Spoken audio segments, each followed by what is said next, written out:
บทักทายสบายดีพ่อแม่พี่น้องและ FC ทุกคนที่เคารพและฮักแพง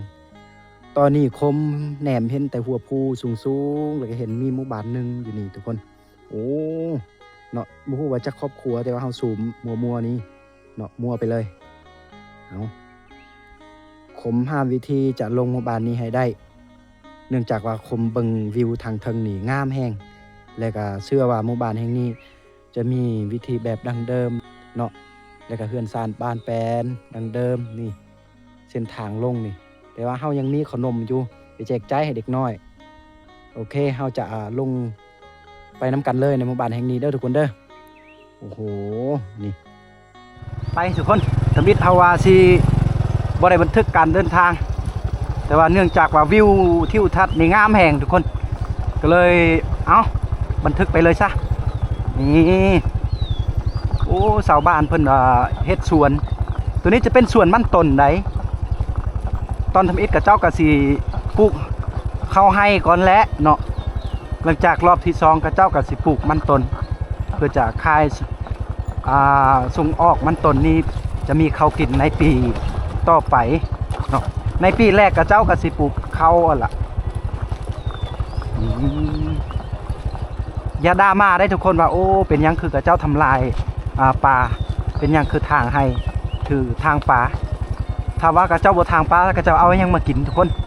เนาะก่อนกับเจ้าสิได้ส่วนบอกว่าจะเป็นส่วนกล้วยส่วนแต่มักแตงบอส่วนมักไม้บอก็ต้องได้เห็ดได้ทางแบบนี้ก่อนเนาะเอาคนละเรื่องไปแล้วนี่โอ้เส้นทางนี่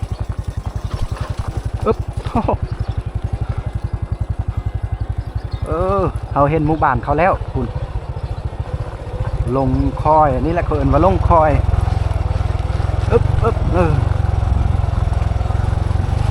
แสนยากลำบากเท่าใดเราก็ต้องไปให้ได้มี FC บางคนว่ากระเจ้าว่าบ่สุภาพให้คมเลยกระเจ้าว่ามึงเป็นคนลาวหรือคนไทยเป็นยังจึงเว้าครับและผู้ที่เว้าหั่นปานว่าตัวเองบ่เคยเว้าออกจากคำภาษาไทยเนาะบางทีเฮาก็ต้องเข้าใจแน่พี่น้องเอ้ยเนาะบางทีเมื่อยก็ผ่อนคลายแน่เนาะบางทีเป็นยังเฮาจึงเรียนภาษาอังกฤษได้ซะเนาะถ้าสิเว้าเริ่มแล้วเฮาก็บ่ต้องเว้าภาษาอังกฤษบ่ต้องเรียนภาษาอังกฤษเรียนแต่ภาษาลาวก็พอแล้ว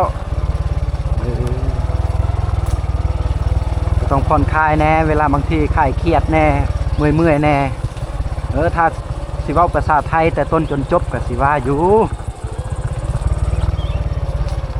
วิวทิวทัศน์นี่งามจะเป็นต้นแรงได้ตะเวนตกดินแลมาคนเดียวอีกแล้ว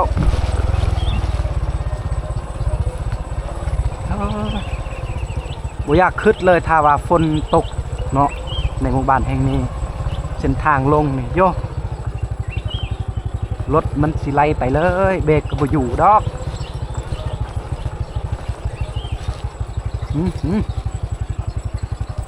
ดีแต่รถเฮานี่เบรกอยู่ขนาดเลยลงนี่จักสิขึ้นแนวใดนี่บ่อยากขึ้นตอนขึ้นเด้โอ้กระเจ้าเห็ดหัวอัดไว้ผมจะเปิดดีหรือบ่แต่ว่าเห็นชาวบ้านเพิ่นแล้ว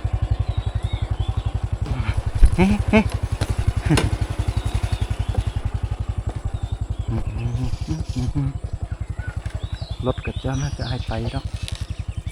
มันต้อง2คนเด้อนี่คนหนึ่งขับหาวิธีคำก่อนเราต้อง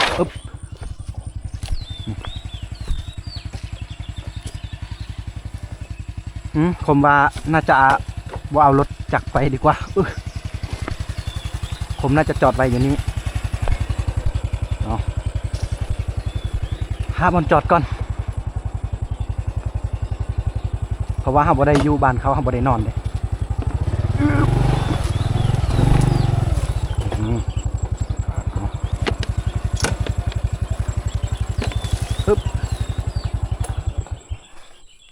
เรียบร้อยแล้วทุกคน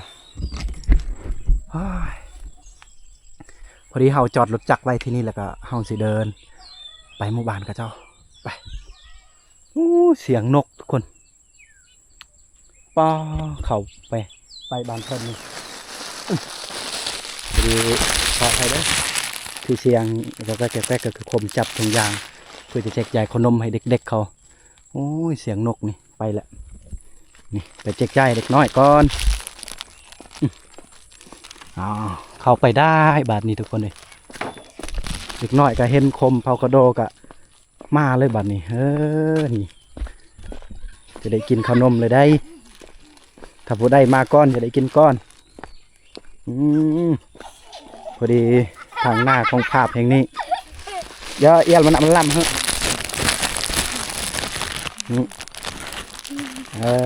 ให้ขอบใจไว้vì tụi mày dồn cảm ơnนี่ก่อนนี่เขาบอกให้กระเจ้าขอบใจแต่กระเจ้าบอกขอบใจเด้อเนาะหวังว่าน่าจะพอน่าจะครบทุกคนจะได้กินขนมนี่ตัวนี้เนาะนี่หมู่บ้านเพิ่นคักแห้งเนาะแลนไปแล้วเด็ก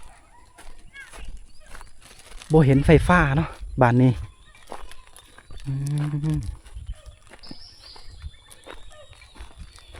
ประมาณนี้เดินไปเลยเด้เดินตามเด็กหน่อยแลนนี่ได้นี่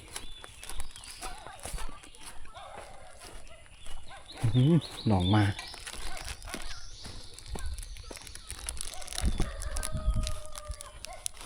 เฮาแล้วย่างไปเลยโอ้ตัวนี้จะเป็นต้นไม้ใหญ่ก็เจ้าปั๊มน่าจะเป็นต้นตัวใดเลยโอ้ต้นนิ้วนี่เนาะนี่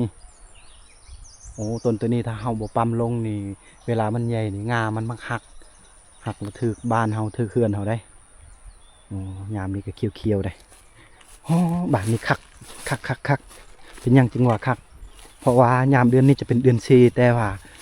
หญ้าเขียวแห้งเนาะโอ้บ่แห้งแรงเลยแล้วก็บ่ตายเลยหญ้าโอ้อ้อมหอบนี่ก็สัตว์เลี้ยงเพิ่นผูกไปอย่างนี้น่าจะเป็นงัวเพิ่นโย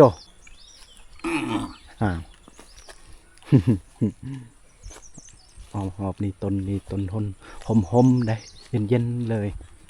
โอเคอ๋อน้องมาเพิ่นก็ทักทายดีแท้ดีว่าก็สิประมาณนี้ได้เหือนสารบานแปลนเพิ่นทุกคนเนาะบางคนก็น่าจะอยู่เหือนบางคนก็น่าจะบ่อยู่ได้อ้อมหอบในบ้าน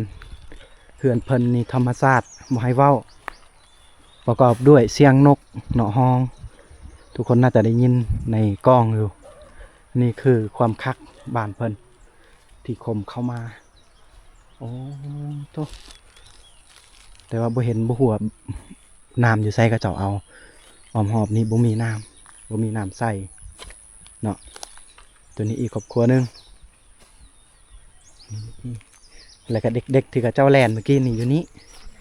ที่คมเอาขนมให้เพิ่นเอาบัดนี้เอาเติมเนาะอย่าอันมาอันยกบัญจาแก้วด้วยเฮ้อเนาะละแก้วดุนี่ไม่นั่งนาเนาะเยอะเยอะเยอะcái cạch giò cái được qua ya vô ya hả mày qua lấy cái là qua về qua đầy leo địch thôi giờ mà nó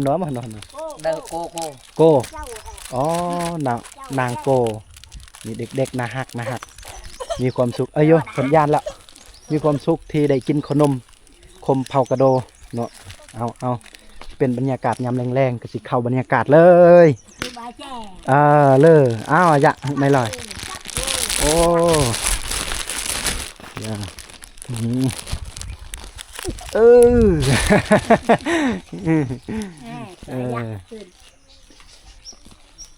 เพิ่นจะใส่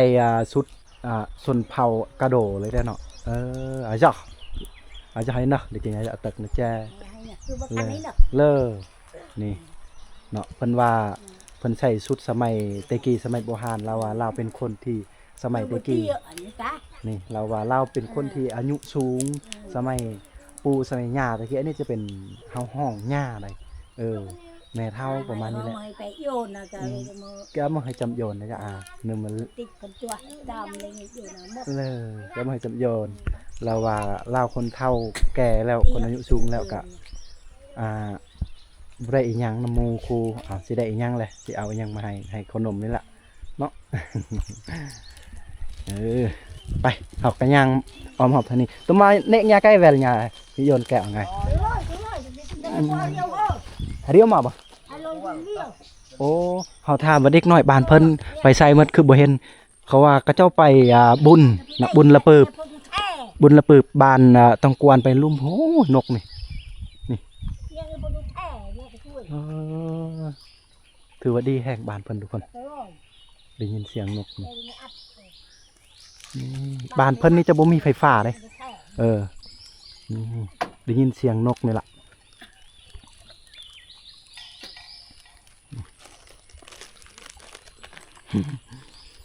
เอามาสิเดินไปก่อน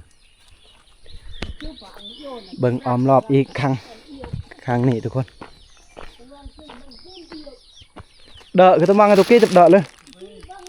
โอ้น้ำก็เจ้าเอาน้ำที่ก็เจ้าใช้ชีวิตหรือว่าน้ำกินน้ำดื่มต้องได้ลงห้วยไปพุ่นได้เนาะต้องลงไปอีกนี่จะเป็นเส้นทางที่ก็เจ้าไปตักน้ำเจ้าไปเอาน้ำลงไปทางนี้ทุกคนเลย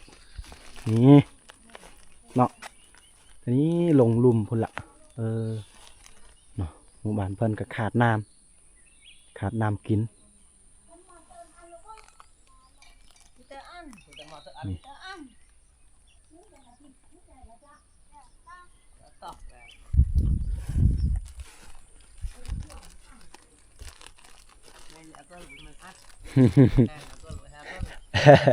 เพิ่นถามเฮาว่าบ้านเฮาอยู่ไสเฮาจะอยู่บ้านตังกวนบ่บ้านตังกวนคือบ้านตำคนดอยนั่นเองเพิ่นคือบ้านอยู่หั่นบ้านเกิดเฮาแต่ก็ลุงเพิ่นผู้นึงบอกว่าเฮาฮู้ก็แล้วบ่บอกก็ได้ว่าซั่นเนาะแม่เฒ่าเพิ่นอยากฮู้เฮากายไปละโอ้ยนกดำๆนี่คมมักธรรมชาติเนาะหักนกหักหนูหักปูหักปลาคือเวลาเฮามีความสุขแบบนี้ล่ะทุกคนคือเราอยู่ติดกับธรรมชาติก็นี่แหละมีความสุขเนาะถ้าว่าเฮาฆ่านกนูตัวนี้เฮาจะบ่ได้ยินได้เสียงก็ได้ยินแต่เสียงรถเสียงอีหยังล่ะแต่เฮามานี่บ่ได้ยินเลยเสียงลำโพงเนาะบ่ได้เห็นโทรทัศน์นี่แหละจุดดีโอ้ไก่เป็ดเพิ่น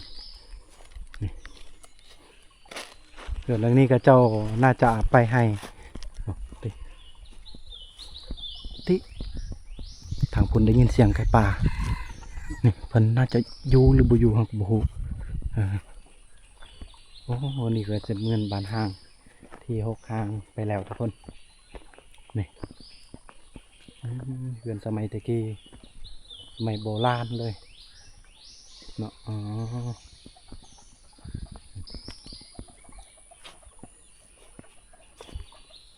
สัตว์เลี้ยงเพิ่นสุดยอดทุกคนมันจะขึ้นมาทางเทิงนี่จักหน่อยผมสะอ่อนหญ้าเด้หญ้าเขียวงามๆขนาดบรรยากาศยามแรงเลยตะเวนตกดินนี่แหละสิ่งที่เราเห็นแนมเห็นแต่เทิงภูเนาะหัวภูเมื่อกี้เราจะเห็นตัวนี้แล้วก็ตะเวนตกดินไปทางพุ่นนี่อันนี้คือเราเข้าในหมู่บ้านเพิ่นเราแนมเห็นแต่หัวภูทางพุ่นทุกคนเนาะนี่คือเราเข้าในหน่อยหนึ่งเราถือว่าหมู่บ้านเพิ่นนี่ก็บ่คอยไล่ครอบครัวเด้หนึ่งคืออยู่ทางหน้าเขานับได้ไปเลยที่2แล้วก็3หลังคาเรือนว่าซั่นๆน่าจะ2อันนี้จะเป็นอีกครอบครัวเดียวกันได้2หลังนี้เนาะถือว่า3หลังแล้วก็4หลังตัวนี้แล้วก็5หลัง6 7 8 9หลัง9หลังคาเรือนแต่ว่าน่าจะ 4-5 ครอบครัวหนึ่งได้อยู่นี่8 หลังเก่าหลังคาเฮือนนี่เนาะ